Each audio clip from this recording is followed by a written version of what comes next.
Hello everybody, how are you? I am Norez and your teacher here and will be teaching you a different question and their answers. So I welcome you on classjita.com where we'll be discussing questions. So let's get on the questions. So our today question is, what is the easiest way to organize your memories report? Option A, track your memories report in Excel. Option B, create a report group. Option C, delete reports from your memories report list quarterly to keep the list manageable. Option D, you are only allowed to create 5 memories reports, so there is no need to organize your report. The correct answer of the question is create a group report group. So that the answer of the question.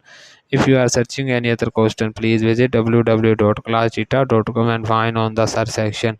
If you have any question to ask, there are now sessions on the right side of the website. Fill the form and will be answering you as soon as I can. Thank you for watching this video. Please do not forget to like, share, subscribe our channel. Until next question, bye bye.